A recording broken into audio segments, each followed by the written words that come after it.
Olá pessoas, tudo bem? Vamos continuar então a nossa série sobre os livros do Dostoiévski.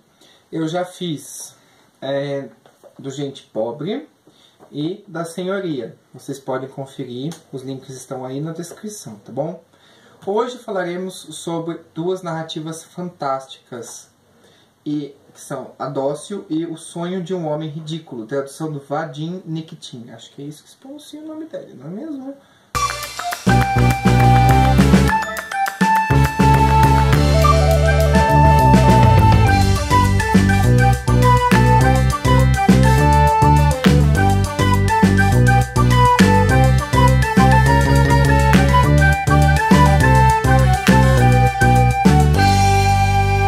Não sabe dizer russo, então a gente fala da editora 34. É isso aí. Seguinte, não vou falar sobre Dostoiévski, porque eu já falei no primeiro vídeo, mas uma coisa muito interessante de se falar dele é que a sua vida jornalística influencia muito nas suas obras. Uma coisa muito interessante desse livro aqui é que, mais pro final da vida dele, a obra foi publicada em 1876 e 1877, cada uma das duas. Ele tinha uma revista chamada Diário de um Escritor. Ele mesmo fazia essa revista junto com a segunda esposa dele. E eu achei muito interessante porque, no caso da Dócil, que é uma das duas narrativas que tem nesse aqui, ele viu uma notícia no jornal de uma mulher que tinha se suicidado abraçada a um santinho. Eu acho que era uma santa, na verdade. E ele ficou intrigado com esse suicídio, que é uma coisa que até hoje em dia é uma marca da Rússia, infelizmente, não é mesmo? Ele ficou intrigado com aquela história e resolveu escrever uma narrativa fantástica. Mas não é fantástica daquele ponto de vista Nárnia, Senhor dos Anéis, não tem nada disso. Na verdade, ele denominou como fantástica porque a proposta dele aqui foi justamente escrever uma narrativa do ponto de vista do marido dessa mulher que se suicidou. Então ele criou toda uma história na qual o marido começa a descrever os sentimentos dele e o que aconteceu até o suicídio dessa mulher. A gente começa, portanto, a acompanhar.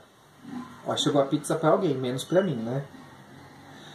A gente começa a acompanhar todo o martírio desse marido de ver o caixão da mulher na sua sala de jantar. Na sua sala, no caso, né? A mulher já se suicidou e ele começa a conversar com a gente sobre o que aconteceu. Ele começa a nos descrever tanto a história de como ele a conheceu, quem era essa mulher, tanto como os últimos momentos dele junto com o caixão. Olha, barulheira. Espero que não esteja saindo no vídeo. É uma narrativa muito interessante. Ela tem ao todo 6 partes no primeiro capítulo e 4 partes no segundo. E realmente é um realismo psicológico e fantástico. Porque é impossível a gente saber o que o marido sentiu naquele momento, certo? A gente, como jornalista, a gente até pode ir lá e observar. Por exemplo, uma vez eu tive que fazer uma reportagem, quando eu trabalhava no jornal, fazer uma reportagem sobre um acidente muito feio que aconteceu com uma família de Limeira.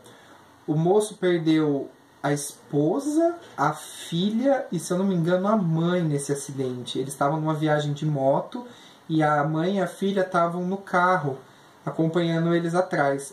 Foi bem triste. E eu tive que ir nesse enterro, porque era uma família conhecida da cidade.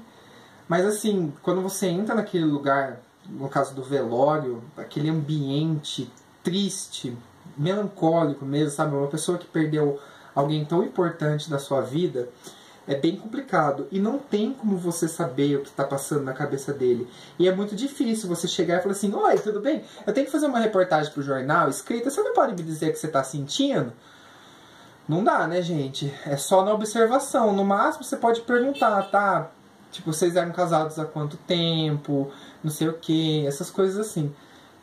Eu lembro que a reportagem é uma das que eu mais gostei de fazer, embora isso seja meio tenebroso de se falar, porque envolveu muito sentimento. Eu sei que eu tenho ela no meu blog, eu vou procurar e pôr o link aqui.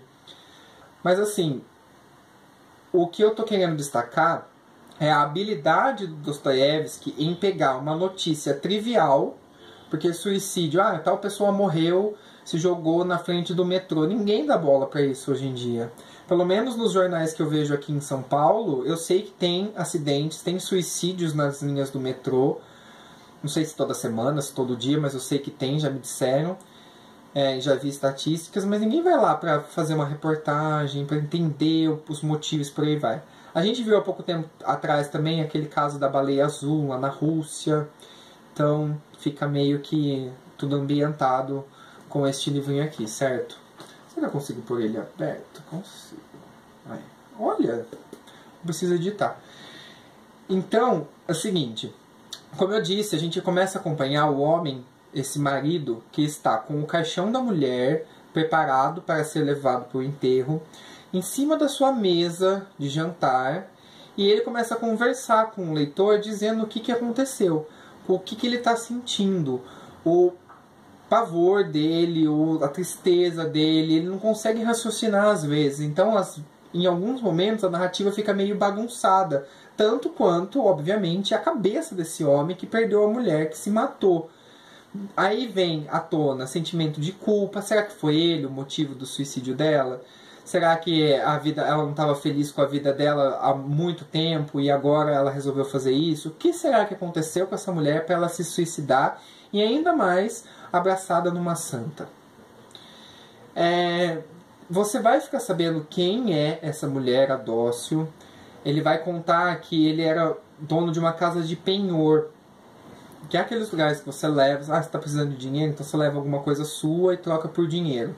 Com o passar do tempo, ele foi se afeiçoando a ela e ganhando um pouco de espaço dela.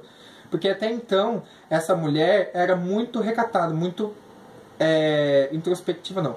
Era muito fechada, não conversava com ele direito. Ela chegava, penhorava o que precisava e ia embora, prometendo que um dia ela ia poder pagar e pegar as coisas dela de volta. Mas ele começa a se sentir intrigado com aquela mulher e começa a pesquisar sobre ela. Ela era bem mais nova que ele, até que ele consegue criar uma simpatia entre os dois e ela vai morar com ele.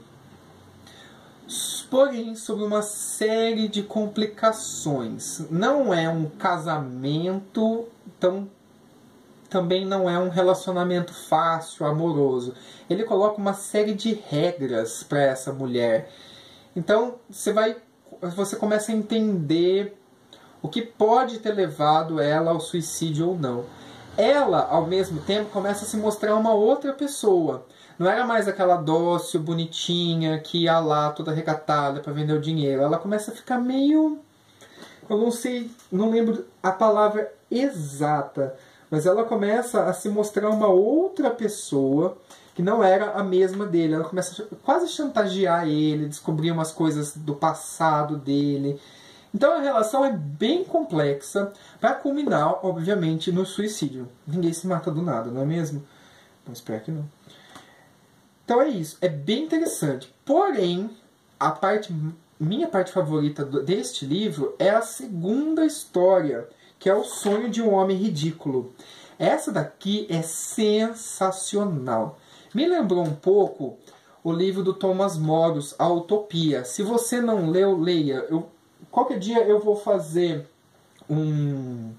vou reler ele e falar para vocês. Mas, em linhas gerais, A Utopia, ele descreve uma ilha na qual o ouro não tem o mesmo valor que tem para nós, pelo menos para aquela sociedade da época do Thomas Moros.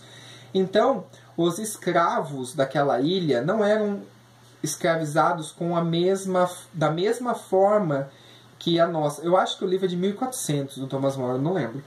Mas assim, imagina a nossa sociedade. Os escravos que nós tivemos em nossa sociedade serviam a alguns interesses e por aí vai.